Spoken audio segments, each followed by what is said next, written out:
জানেন, ইতিহাসে এমন কিছু তর্কবিতর্ক হয় যা শুধু আমাদের চিন্তাভাবনাকেই বদলে দেয় না, বরং জীবনকে দেখার দুটো আলাদা দৃষ্টিভঙ্গিকে এক স্রোতে মিলিয়ে দেয়। আজ আমরা ঠিক এমনই এক ঐতিহাসিক আলোচনার গভীরে যাব, যেখানে মুখোমুখি হয়েছিলেন এক সাধু এবং এক পণ্ডিত, আর তাদের আলোচনার কেন্দ্রে ছিল মানুষের আকাঙ্ক্ষা। চলুন তো একটু কল্পনা করা যাক, মহিষ্মতির বিশাল বিতর্ক সভা। 1 মাস পর সেখানে ফিরে এসেছেন তরুণ আদিশঙ্কর। তার চোখে মুখে একটা শান্ত কিন্তু দৃঢ় প্রতিজ্ঞা। আর তার সামনে যে প্রশ্নগুলো রয়েছে সেগুলো জাগতিক জীবনের সবচেয়ে কঠিন কিছু প্রশ্ন। শঙ্কর কি পারবেন সেগুলোর উত্তর দিতে? আর ওনার সামনে যিনি বসে আছেন তিনি কিন্তু কোনো সাধারণ মানুষ নন, তিনি স্বয়ং উভা ভারতী, যার জ্ঞানের খ্যাতি তখন দিকে দিকে ছড়িয়ে পড়েছে। তিনি খুব সম্মানের সাথে শঙ্করকে স্বাগত জানালেন আর অসমাপ্ত বিতর্কটা আবার শুরু করার জন্য প্রস্তুত হলেন। এই যে 1 মাস শঙ্কর ছিলেন না, এটা নিয়ে সবার মনেই একটা রহস্য তৈরি হয়েছিল। কোথায় ছিলেন তিনি? কি করছিলেন? এখন উনি ফিরে আসার পর সেই রহস্যটা যেন আরও ঘনীভূত হল। সবাই ভাবছে উনি কি এমন কোনো জ্ঞান লাভ করেছেন যা দিয়ে উভয় ভারতীর মতো একজন বিদুষীর কঠিনতম প্রশ্নগুলোরও উত্তর দেওয়া যায়। আর বিতর্ক শুরু হতেই এলো প্রথম পরীক্ষা। উভয় ভারতী প্রশ্ন করলেন অদ্বৈত বেদান্তের দৃষ্টিকোণ থেকে, যে দর্শন বলে সবকিছুই আসলে এক, সেই দর্শনে একটা ধার্মিক জীবনে মানুষের ইচ্ছা বা কামের আসল জায়গাটা কোথায়। আসলে অনেক সাধু সন্ন্যাসীরাই তো মনে করেন যে সব ইচ্ছাই খারাপ, সব আকাঙ্ক্ষাই আধ্যাত্মিক পথে এগোতে গেলে একটা বাধা। উভয় ভারতী ঠিক এই ধারণাটাকেই চ্যালেঞ্জ করলেন।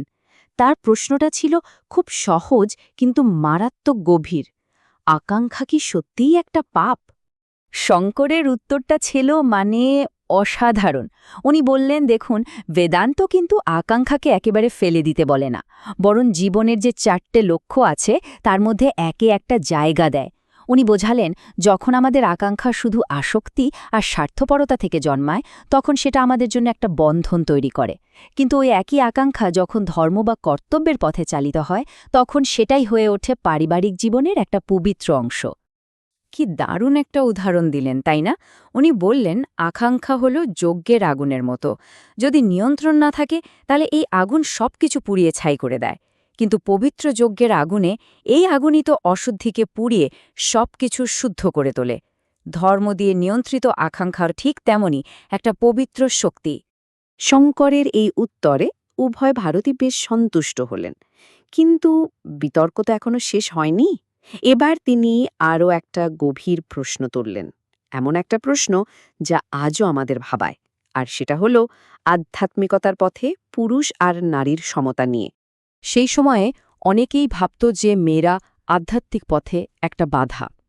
উভয় ভারতী ঠিক এই জায়গাতে প্রশ্নটা করলেন। তিনি জানতে চাইলেন, আচ্ছা, বেদান্তের চোখে নারী আর পুরুষের আসল ভূমিকাটা কি? তাদের মূল্য কি সমান? শঙ্করের উত্তরটা ছিল একেবারে অদ্বৈত বেদান্তের মূল কথা। উনি বললেন, আত্মার স্তরে, একদম গভীরে শুদ্ধ চেতনার জায়গায় নারী বা পুরুষ বলে আসলে কিচ্ছু নেই। এই যে আমরা এত পার্থক্য দেখি, এগুলো তো সব ওপর ওপর, আত্মার কোনো লিঙ্গ হয় না। কিন্তু উনি শুধু তত্ত্বের কথা বলেই থেমে গেলেন না।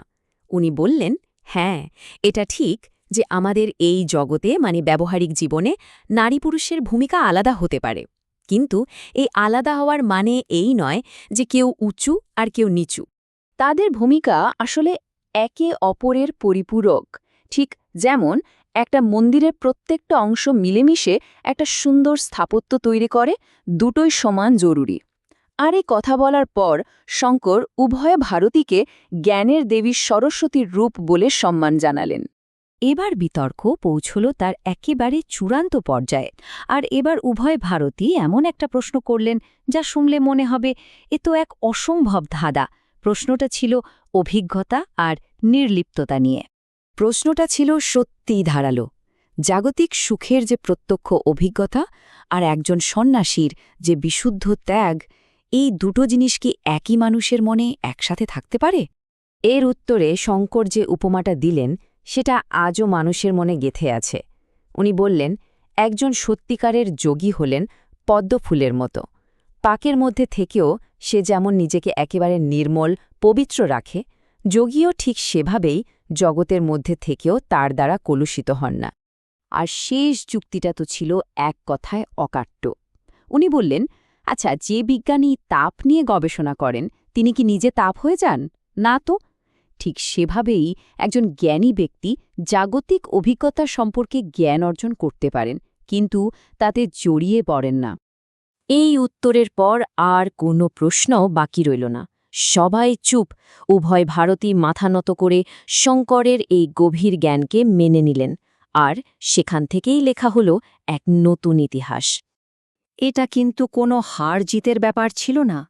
উভয় ভারতী আসলে মেনে নিলেন যে শঙ্করের জ্ঞান শুধু ত্যাগের কথাই বলে না, জাগতিক জীবনকেও সম্মান দেয়, দুটোকে এক সূত্রে বাঁধে।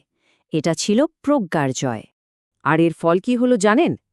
উভয় ভারতীর স্বামী মণ্ডন মিশ্র সেই যুগের আরেক দিকপাল পণ্ডিত। তিনি শঙ্করের শিষ্যত্ব নিলেন। শঙ্কর তাকে নতুন নাম দিলেন সুরেশ্বর, আর তিনিই হলেন শৃঙ্গেরি মঠের প্রথম জগৎগুরু। তাহলে বুঝতেই পারছেন, এটা শুধু একটা সাধারণ তর্ক-বিতর্ক ছিল না। এটা ছিল কর্ম, ধর্ম আর জ্ঞানের এক অসাধারণ মেলবন্ধন। এটা প্রমাণ করে দিল যে একজন গৃহস্থের জীবন আর আধ্যাত্মিকতার সর্বোচ্চ জ্ঞান একসাথে চলতে পারে, কোনো বিরোধ ছাড়াই। অবশ্যই আমাদের এই ছোট্ট আলোচনাটা আদি শঙ্করের বিশাল জীবনের একটা ঝলক মাত্র। এটা কোনোভাবেই ওনার সম্পূর্ণ জীবনের বিবরণ নয়। আপনারা যদি আরও বিস্তারিত জানতে চান, তাহলে অবশ্যই ওনার জীবন নিয়ে লেখা মূল গ্রন্থগুলো পড়তে পারেন। আমাদের সঙ্গে থাকার জন্য অনেক ধন্যবাদ। জ্ঞানকোষ একটা বহুভাষিক চ্যানেল, যেখানে আমরা ইংরেজি, হিন্দি, মারাঠি, তামিল, বাংলা, গুজরাটি এরকম অনেক ভাষায় আধ্যাত্মিক জ্ঞান আপনাদের সাথে ভাগ করে নিই। আর খুব তাড়াতাড়ি আরও নতুন ভাষা আসছে। আমাদের একটাই লক্ষ্য, সনাতন ধর্মের যে অফুরন্ত জ্ঞানভাণ্ডার সেটাকে খুব সহজ আর সরলভাবে আপনাদের কাছে পৌঁছে দেওয়া। আমাদের চ্যানেলে আপনারা শ্রীমদ্ ভাগবতম, ভগবদ্গীতা, মহাভারত, ললিতা সহস্রনাম, দৈবথিন কুরল, আদি শঙ্করের দিব্য জীবন, বাংলার সাধুসন্ত এবং মহারাষ্ট্রের সাধুসন্তদের ওপর প্রতিদিন আলোচনা পাবেন, আর সবই বিভিন্ন ভাষায়। যদি আমাদের এই কাজ আপনাদের ভালো লাগে, তাহলে প্লিজ জ্ঞানকোষে সাবস্ক্রাইব করুন, যাতে আমাদের প্রতিদিনের ভিডিও আপনার কাছে পৌঁছে যায়। লাইক করতে, শেয়ার করতে ভুলবেন না। আসুন আমরা সবাই মিলে সনাতন ধর্মের এই প্রদীপটাকে সবসময় জ্বালিয়ে রাখি।